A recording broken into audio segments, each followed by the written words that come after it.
I would like to introduce you to the 1091 ashore Humboldt Bay near the Samoa Cookhouse, the Maritime Museum, and the Timber Heritage Museum. This ship was awarded several battle stars for service in 2 wars.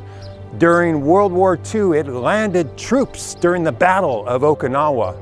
During the Korean War, it was retrofitted with a medical lab to help prevent the spread of wartime disease. It's said that it even went behind enemy lines in North Korea on covert missions. It witnessed early atomic bomb testing in the Pacific Islands. Now, there were a little over 1,000 of these ships built during World War II, and yet, as far as is known, there are only 2 that remain. This ship is one of those 2. And what makes this story even more remarkable is a small but dedicated crew of military veterans who have been volunteering their time for over a decade to keep this historic ship from collapsing into a pile of rust and scrap metal. And that 1091 crew has graciously granted my request to board this ship with my camera to give us a tour of this historic ship from top to bottom and to tell us how it ended up in Humboldt Bay as a fishing vessel. So I invite you to join me as I climb aboard this last of its kind historic ship and meet the hardy 1091 crew right here on Humboldt Outdoors.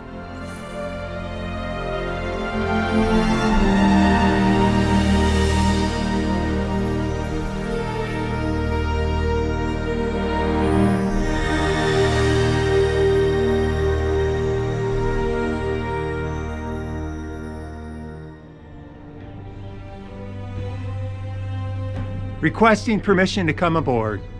Welcome aboard the 1091. Nice to have you aboard. Come on up. Well, thanks for having me, John. It is a thrill to be up here. I've seen this ship from afar, so finally I get to walk on board the ship. Yeah, it's a work in progress. Can you give me just a quick rundown of the history of this ship? Sure. World War II was in Okinawa. Okinawa was a pretty rough place. There was a lot of kamikaze action, and this boat was there. It was landing troops on Okinawa. Wow. After that, it went to Tokyo Bay to clear mines and deliver troops to various parts of Japan after the surrender. Then in 1946, it went to Bikini Atoll for atomic bomb tests. In 46, it went to Korea as an epidemiological control vessel.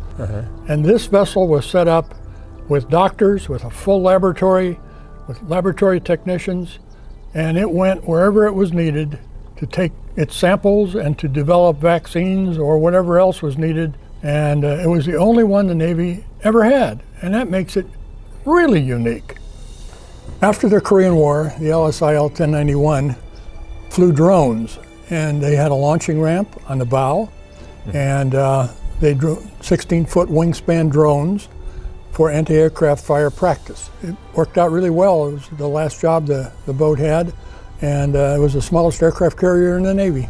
After that, it became a fishing cannery vessel. After Navy didn't need it anymore, a guy from Seattle bought it. And then when he sold it, it was purchased by a local guy who used it to fish albacore. Oh, out of Humboldt Bay. Out of Humboldt Bay, right off the coast. After he decided he couldn't afford to fish albacore anymore, it's been a museum vessel under various guises since then. So we're taking care of safety issues and leaks so the boat doesn't deteriorate any farther any faster. So tell me about how it came up with the name of 1091. What does 1091 mean? Well, 1091 means that it was the 1091 that was built. Oh, okay. Out of how many? Well, there was probably maybe 1,200 total, somewhere. Plus or minus. Yeah. So this was the, okay. This was at the end of the run, toward the end of the war, and they decided they had enough and didn't need any more. This particular vessel was used to transport troops. It would take 200 troops anywhere, basically, within 4 or 5 days. And it could land the troops right onto a beach. It could during land an the troops invasion, right on the beach. That's right. All probably while under fire while that was all Sometimes going. that was true. Quite often it was true. Okay, so are there very many of these old ships remaining? No. There's only 2 that are remaining in about this condition.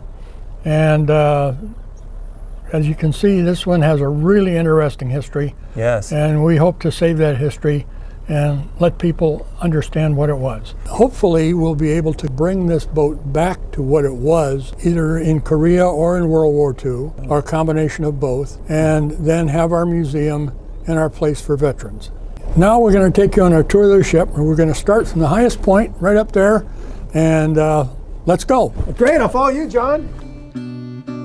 So John is going to take us up to the highest point of the ship, and then we're going to work our way all the way down to the lowest point, down around the engine rooms. The actual steering system is in here, and the officers, whoever was running the boat, usually stood on the top. And we'll go up there and look.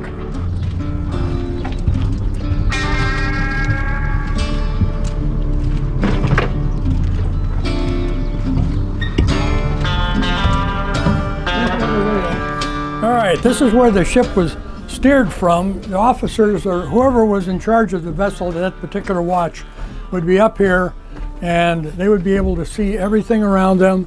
They'd be able to look up to see aircraft overhead.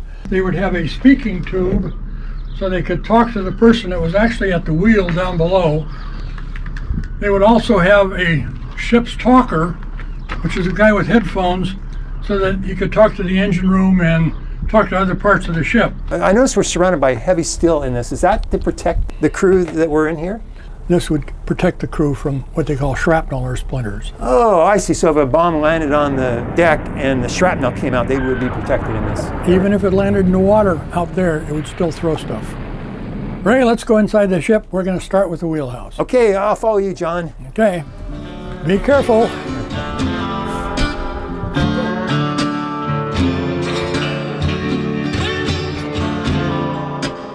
There's one thing I'd like to show you before we go into the wheelhouse.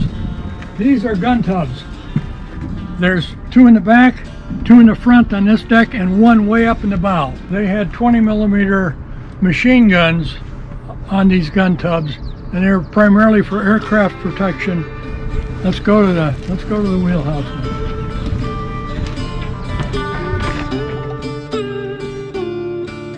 Here we are at the wheelhouse. We were right above here before. Oh, wow. And this is now where the ship is being steered from. The officers who were actually in command of the ship would be right above us, and they would be talking to this area through a speaking tube. This is the speaking tube that's supposed to go up on top. Okay. Yeah, it's all bronze. Let me put this down. Now, originally in World War II, this wheel wasn't here. Okay. So all of this was put in Japan before Korea when they were making this into an epidemiological control vessel. Up here we have the alarm systems. If they wanted to say battle stations, they'd ring the alarm. 2 guys were down here, 1 to steer and 1 to relay communications. The course was determined here. This is a gyro compass repeater. Okay. This would let the engine room know how fast to run the engines and which direction to run them. It's incompleted, but we have all of the parts for it. So this didn't actually control the engine. This sent a message down to That's the right. person in the engine room. And remember, we talked about redundancy. Yes. We have the headphone guy up there, here. There's a headphone guy in the engine room too. Okay. And a headphone guy in the steering compartment, way back at the back of the boat. Wow. Oh, wow. So you can never tell what's going to happen in a battle, so you have all of these options. Redundancy. Redundancy, yeah. Mm-hmm. Why are there these sort of plates, these metal plates covering up the portholes? Well, these are what they call battle covers, and they would keep shrapnel and or splinters from coming through the windows and hurting the people in the wheelhouse. During battle. During battle. Wow. Now, interestingly enough, these windows are in here so that in really bad stormy weather, the captain can be down here instead of up there looking through the ports. However, the guy who's steering only looks at the compass repeater. He doesn't look outside. He doesn't care. The captain tells him where to go, and he says, okay, I'll make sure the numbers are right on this thing. Oh, wow. That's interesting. Yeah. All right, here we are. We're done with the wheelhouse. A lot more to see, and Don's waiting for you in the chart room. All right. Thanks. I'll see you later on down in the ship. You bet.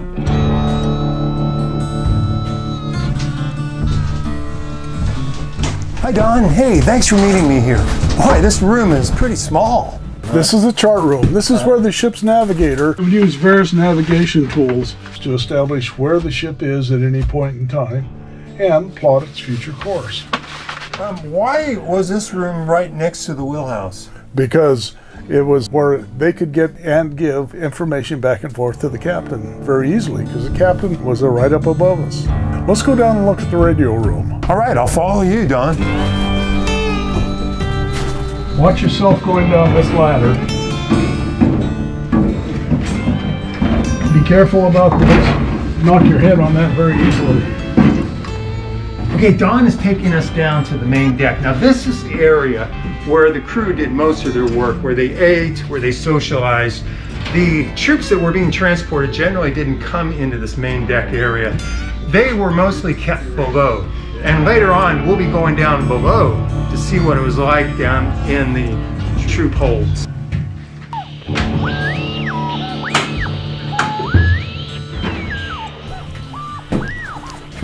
Huh. Wow, what a place. This is the radio room. This is very close to the original radio room that was on the ship, as it was in World War II. We're very lucky to get a hold of this old equipment to help us restore this particular room. This is called the 1MC. It's ship-wide communication, so that each one of these represent a particular space in the ship, and that's how you turn a communication on to that. So you would turn those switches, you would speak into this, and they would hear it in that particular space of the ship. This was a troop carrier. This landed troops on the beach, and so the communication between the captain, the people in the engine room, the navigator, and the people who commanded the troops was very, very important. That's all I got for you, Ray. Carl's waiting for you in the galley. Great. Thanks again, Don. This has been very enlightening. Okay, we'll see you on the ship.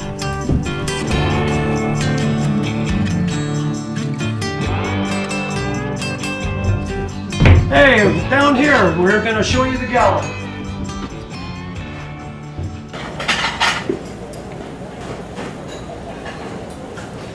This is the galley. This is where the ship cook prepared and served the food for the crew only. And there's a crew of 24, and all the troops that were being ferried from island to island and beach to beach had their own K rations, but this is for crew only. So the soldiers had to go eat their K rations down Yeah, at the on their bottom of bunks down below. I can imagine the troops weren't too excited about what they were going to eat. They were probably nervous having to crash the next beach coming up. So the sailors would get their food, and then where did they go after they got their food? They would go to the mess decks. And if you'd like to see the mess decks, I'll be glad to show it to you. Take me. I'd love to see the mess decks. Let's All go. right, I'll follow all right, you. all right. So the sailors would have their tray, and there were 4 tables lined up here during chow. They'd be eating and socializing as such. During the heat of the battle, when these ships are crashing the beach, this would be a battle dressing station as such. And well, that's it for the mess deck. And if you'd like to come down the passageway here, we have other compartments to observe. Again, this is the ladder going up to the bridge. This is the captain's quarters, and this is where the captain and the executive officer slept, and it's located here on account of the easy access to the bridge and centrally located, so it's easy access to other parts of the ship. And on this side of the ship, we have the ship's office. And this is where the yeoman worked. The yeoman was the ship's secretary. And he did all the clerical, payroll, and anything else that needed paperwork. Chances are the storekeeper worked in here too. And the storekeeper's job was to make sure there was a supply of, uniforms, galley gear, anything to make the ship function. Okay, so that's it for spaces on the main deck. And now we'll go below deck and we will look at some of the engineering spaces along with some of the troop spaces.